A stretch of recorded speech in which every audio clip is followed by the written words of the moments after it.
All right. Welcome to Virtual Fridays Dire Literary Series Summer Session. And my special guest is Lucas Sheelk. Hi. He is joining us live. And let me tell you a little bit about Lucas, if I may. And through the wonderment of technology, this is how I can do this. There is Lucas. Lucas Sheelk is an autistic queer white Jew. They're originally from Twin Cities, now living in Washington State. They are the author of This Is a Clothespin from Damaged Goods Press, Homes in Person, As Is, self-published in 2016, and his most recent book, which I will show you in 1 second. Their work has appeared in Asaracas, Barking Sycamores, QDA, a queer disability anthology, Queer Voices, Poetry, Prose, and Pride, Stone of Madness Press, Pandemic Publications, Spoon Knife 5, Limina, Wizards in Space, and Molly House. And there is his Twitter handle if you would like to follow him. And here is my pronouns are they, them. And here is their book. A Prayer for Non-Religious Autistic. And even though it says pre-sale on the site and the publication date is 7/19, Lucas, their book is available pre-sale and should ship when you order it. So without, I don't want a new share. I want to stop the share. There we go. All right. So without any further ado, let's turn it on over to Lucas.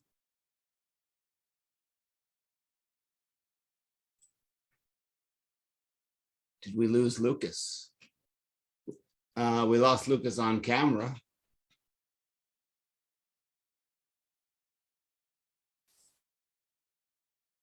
Well, let's wait for Lucas to come back. I know there's, I can maybe pause this. Oh, and hello, welcome back. It was only a good 15 seconds. So I think what happened with that? I don't know. Your camera went off and then you disappeared. So the screen froze on my side, like the screen that while you were presenting my book, it froze. So I don't know what happened with that. It might have been my connection. But yeah, I can see you and hear you. So. All right. Well, I'm going to turn it on over to you, and you've got the stage. Okay. So I just muted you by mistake. I'm going to stop clicking stuff. I meant to spotlight you. All right. So I think I will do a couple of pieces. Let's see. Ooh, this first one I'm going to read is called Terms and Conditions Apply. I wrote this during the May 2020 Explicit Literary Journal Poetry Workshop, run by a very, very good friend of mine, Ruben. And the piece goes as such. Welcome to the Afterlife seminar. Please submit the optional survey on what you would want your world to look like. Captions? Check. Gender inclusive bathrooms? Check. Disability inclusive bathrooms? Check. Dietary accommodations? Check. No singular identity prioritized over others? Check. Fragrance free? Check. Not scheduled during religious holidays? Check. Stairs as a, but not the only option? Check. More than one sign interpreter? Check. Microphones and noise canceling headphones? Check. But most importantly, not having to fight for any of it? Check. So yeah, that was Terms and Conditions Apply. That one, it's a combo of a reference to The Good Place, which is a special interest, like a very, very minor special interest of mine. And, the very real challenges of navigating the world in an ableist society, and just the kind of things that we want like incorporated into, with the example of this, like conferences and stuff, but like just overall in general, the types of things that would help in society more, just in general. But yeah, that was written during a poetry workshop, and that was just a lot of fun. Um, Fun piece to do. The next piece, let's see. Ooh, this one is a particular love of mine. Uh, Quite a few. I like to experiment with quite a few different types of different styles, and one thing that I like to do is like a quiz format or like a list format. And this particular one, word association quiz, is in a quiz format, um, and it goes into the different journeys queer journey can be like for someone. Um, and so that's what I'm going to read right now. Word association quiz. Pick one of the following from each question. You have enough time as the void will allow. The void does not know you. You know you. Queer is to mourn, as mourn is to A, words spoken, B, silence, C, disconnection, D, conditional love, E, other, please specify. Queer is to time as time is to A, refreshing for likes, hearts, reblogs, retweets, swipe rights, signal boosts. B, planning escape routes. C, becoming anew. D, mourn. E, other, please specify. Queer is to live as live is to A, others determining worth on mathematical symbols. B, eggshells as insidious as US politics. C, the moment your narrative shifts. D, mourn. E, other, please specify. Queer is to love as love is to A, whispers of affirmation to counteract past whispers of scorn. B, armor. C, self-taught or poorly taught comprehensive sex education. D, mourn. E, other, please specify. Queer is to birth as birth is to A, accessories not included. B, dead names equaling to, that's actually my cousin. C, purple in a pink or blue country. D, mourn. E, other, please specify. Queer is to milestones as milestones is to A, surpassing the average life expectancy catered to your identities. B, victory in one community but suppression in another. C, first of popping in news reports. D, mourn. E, other, please specify. Queer is to humor as humor is to A, reclamation, B, therapy, C, community, D, mourn, E, other, please specify. Queer is to rebirth as rebirth is to A, mourn, B, mourn, C, mourn, D, mourn, E, other, please specify. So yeah, in particular, I really, one reason why I put like the other please specify at the end of each question for that quiz is to, in part, make it interactive, and in part, uh, you know, it shows that there's no one way to be queer.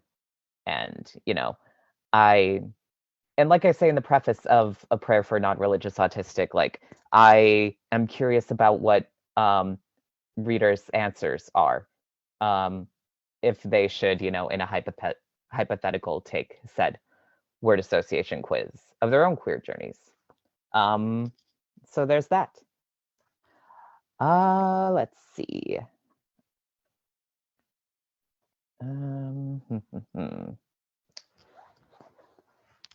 Um, I think I'll do one more quick one, and I'll do the pièce de résistance. No, not really. I'm kidding, but I am going to do the title piece. So this is a prayer for a non-religious autistic. May my special interests combat depressive episodes. May my stimming fingers repair what self-harm is taken away. May my clothing layers be my armor. May my toes be graceful, sturdy, and stealthy for travel. May my pocketed stim toys provide comfort in public. May my routines keep me safe. May my routines keep me safe. May my routines keep me safe. May my sensory weapons, be it noise-canceling headphones, be it sunglasses, be it grounding smells, defeat the presence of crowds, defeat the sirens, defeat the sun, defeat dissociation. May my self-love flourish no matter how small. May my reminders aid my memory. May my reminders aid my memory. May my reminders aid my memory.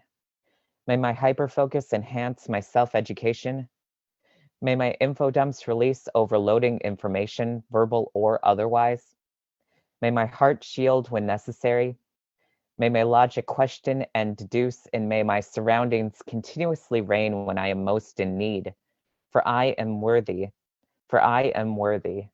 For I am worthy. May my repetition help me heal. May my repetition help me heal. May my repetition help me heal. Wow, thank you, Lucas. That was great stuff. I really, really Thank you. enjoyed, and I enjoy your the patterns in your poetry. That is just wonderful. So let me ask you a few questions. And this is the first thing that struck me.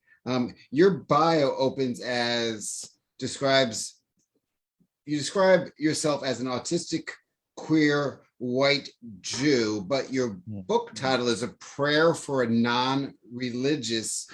So you've used the word atheist before, but the book title says non-religious. Is that intentional? Was that any pushback from the publisher? No.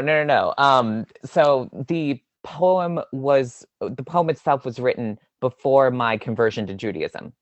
So the poem came first. But it's such a beautiful piece, and it's held such a dear place in my heart. God, I wrote this 2015, so like 7 years ago. And I started my Jewish conversion journey in 2017. So it was like a good 2 years between those two. So obviously, and also being there's a lot of agnostic and atheist Jews, but that's like a whole like TED talk in itself. But yeah, there's no conflict of like interest, what have you, with that. So You describe yourself in many different diverse terms. Which came first in identifying? When you identified, what was the order of identifying or coming out on each? well, like I was I was diagnosed with Asperger's in the early 90s, and that has since changed to autism spectrum disorder. So I've known that I was autistic since the very, very start. So, and the whole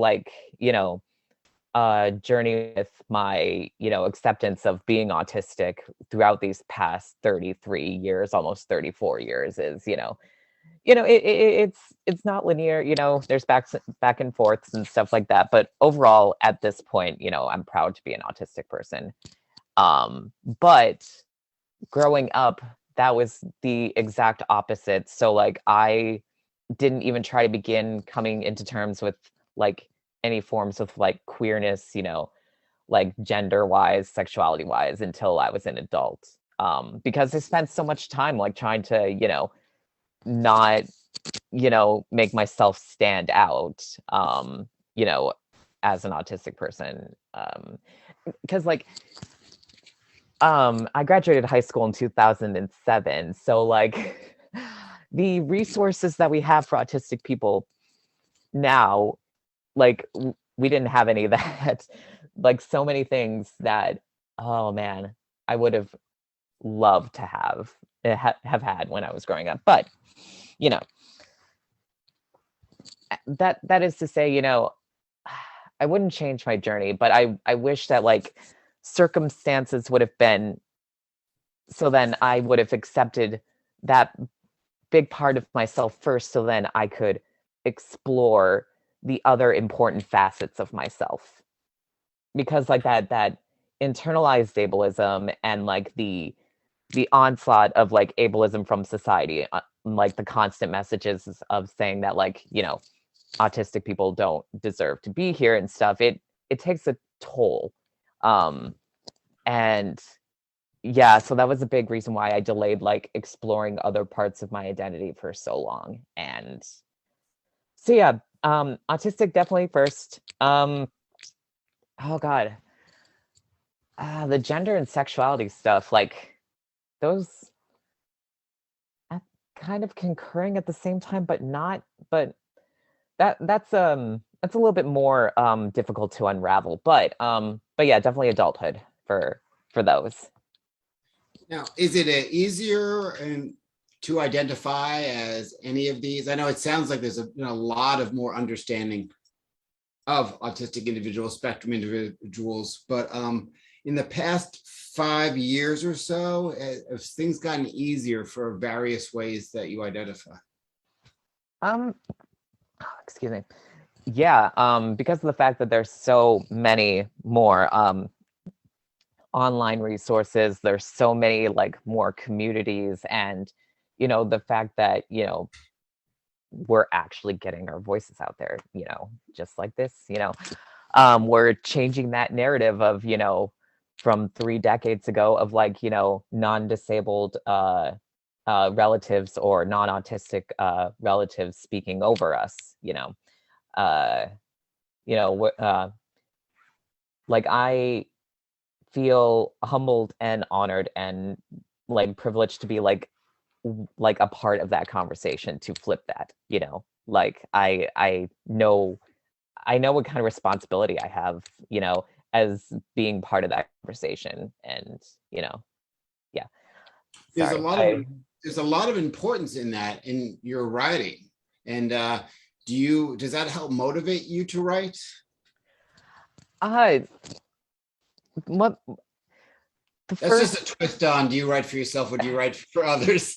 myself first and foremost, like um yeah, no, because like writing at the very start like helped process like concepts and feelings and stuff that like I wasn't ever going to learn from neurotypicals, like no, or allistic people, which is like allistic is people who aren't autistic but like um can have another sort of like neurological intellectual developmental sort of disability, but they're just not autistic. That's what allistic means.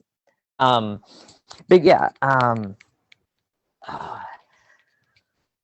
oh, sorry, um I blanked on the question as I was explaining allistic. It's okay. We can move on because you know what? I blanked too, and I've learned as I I'm get sorry. It's like older. I'm trying not to give like 10 TED Talks at once. I learned as I get older, I just give up. I'm not going to do a whole brain tease to try to remember the things I forgot. But there is a great question in here. Oh yeah. You attempt fairly radical experiments with catalog forms and their variations, some of which I've never before seen. What motivates you in choosing these forms, structures, and containers for your poems? Oh God. Honestly, just um, like a combination of like random experiments, um, working on form. They're also looking up like different formats of poems. Like that actually helps me with like wanting to like challenge my brain a little if I want to like um find a new like poem format to experiment on. That's how I think that's how I got a hold of like knowledge of like book spine poetry, honestly, was like looking up random poem formats, like a list, you know, of different forms of poetry on the internet and looking at that and being like, what is that? And then finding Nina Ketch-Dorian's, I believe is her last name, on the book spine poem format, which, yeah, I'm like semi working on a third one, but yeah, it's on a list of projects that I need to get done. So I remember the question. It has to do with responsibility in your writing for others, or that's you're right. writing. There we go. That's right. Okay. So mainly, like, first and foremost, I write for myself. My required audience forever and all time is one, and that's because that one is myself. Any other person who likes, reads, loves my work is a bonus, is a sprinkling on top. Chef's kiss, you know? Um, but yeah, I write for myself, and also I also like sharing stories with others that just happens to be in part inspired by, things that I write for myself. You know what I mean? Like, um, yeah. I don't know. I think the best way to describe it is that I'm not a 101 teacher. Um, yeah. I don't know. Does that make sense at all? Sure, exactly. It does. We got two more questions from Kirk. How important is it for the reader to know the poet's background? Not many people know much about John Keats, yet read his poetry for what it is, for example. Oh, let's see the poet's background. Well, luckily, it's a lot easier to uh know like creators' backgrounds now. And also, oof, I would say explore other poets than John Keats. Um, but yeah, I that's kind of a complicated question. Oh, poet's background. It also is a little bit vague, like, but for background, like what the the context of background is really because that could mean a couple of different things. But it's important to know the context of where a writer is coming from. If that's what you're It's a good if that's answer. what you're more talking about, like it's important to know the context of where the writer is coming from when the art is created, you know? Um, yeah. Second question. How do you feel about poets and writers assuming personas other than themselves in order to explore a broader perspective? Like, for example, the Shakespeare's characters, this is their quote, are all over the place. um, Good questions. that is a good question. Oh man, I was just thinking of Shakespeare earlier because like I gotta reread Merchant of Venice just to I have to remember how anti-Semitic it is because it has been a while since I've read it. It yeah.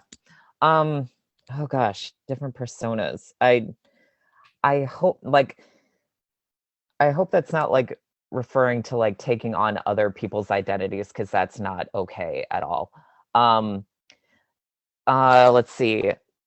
As far as like, do you mean like narration within a story and not the author itself? Um Kurt, do you want to unmute and follow up on the question? Because I won't do it any justice. Yeah, sure. Can you hear me? Yes. yeah, I can hear you. Hey, hi there. No, I'm just wondering. Uh, there seems to be not a big undercurrent, but some undercurrent of movement against people, writers in general, classically would assume many different positions, perspectives. Different characters, indeed, are different people, and so you have stories. Carson McCullers, The Heart of the Lonely Hunter. You have people. They're like two guys in the street there, and one. I mean, they're very specific perspectives. Faulkner, you have people. One guy is mentally handicapped. He's looking, watching a ball roll, and he says he sees the ball. Now it moves along the green. The beginning of one of the stories. There's novels, and so he's totally immersed in that character's mind. He indeed assumes that character. So I think traditionally a lot of writers have gotten into their characters, where they're looking at the world, especially extreme conscious 20th century. That would be To Lighthouse, Virginia Woolf, those kind of writers, James Joyce, are assuming first character stream of consciousness perspectives from a viewpoint and a worldview and the eyes and mind of a character, and they're totally assuming that person. Not Right. just perspective, they're becoming that person literally. So that traditionally has been how writers have done it. All right, so I guess we want to get back to the question. Yeah, the question is just I think it's a deeper question. Really, it's a complicated question. It's not simple at all. But if you just knock that out and say writers should never assume the perspective of, let's say, being an American Indian, but they have an American Indian in the story, they go study and talk to American Indians and get a perspective where they can put together a viable American Indian character and their Native American Indian character in the story. Is that valid, or should they never touch that or go there? If you do that, you're eliminating almost all of literature is eliminated immediately. Let's just stick to a question here. Yeah, okay. Well, the question. Well, I have a couple of notes. Sure. We don't say handicapped. We say disabled. Like, intellectually disabled, developmentally disabled. Handicapped in general is not a term that is used anymore. Second, so like having characters that okay,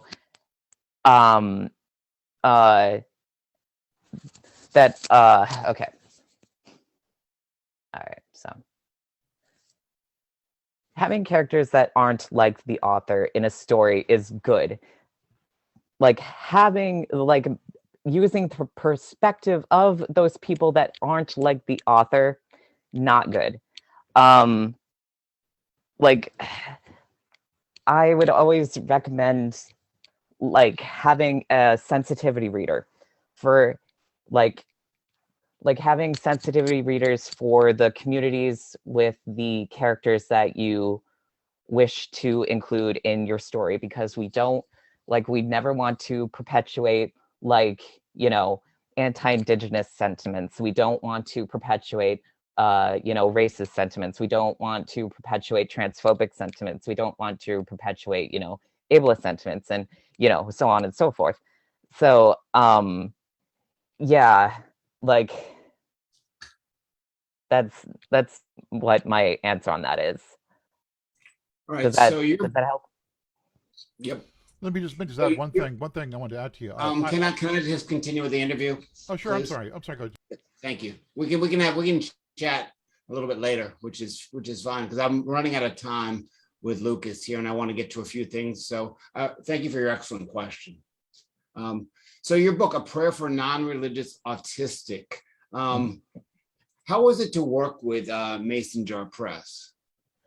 Oh, really good. They really receptive, from the start. I pretty much was explaining things what I was about, and the types of terms that are okay, are not okay, what symbols are okay and not okay, and yeah, there weren't any conflicts or anything, which it's like I shouldn't have been surprised, because I went through the time of research to make sure that they were good press, and they are a good press. But it's we're still living in an ableist society overall, and you never know. And I'm glad that I didn't have to bring down the gauntlet for any sort of hard stuff. So just pleasant from the start. Well, that's wonderful stuff, and thank you so much for being with us. And I hate using generalized terms like power of example and things like that, but I think your writing does a good service for people, and it helps open up conversation. Thank you. So we'll show everyone the book now, and there it is. So you can order this. It's available at fine bookstores. It's available online, but definitely it's always safe to go to the publisher or bookshop.org if you want to support your local indie and your local indie publishers. Definitely support Mason Jar Press. Lucas, thank you very, very much. And thank you for joining us, and good luck at your next reading. You have another one coming up in 25 minutes. Oh, it's actually in an hour, but I do have to prep for it though. So, but thank you. I wasn't sure if it was because of the end. I didn't see an end time for the event. I wasn't sure how long it went, so I was like, that's why I was saying like I'm sorry for the message. But yeah. No problem. So the people that are watching the stream on Facebook, if you're interested in the open mic, use the Zoom link and I will welcome you in for the open mic. And thank you for watching on Facebook. So tune in 2 weeks too.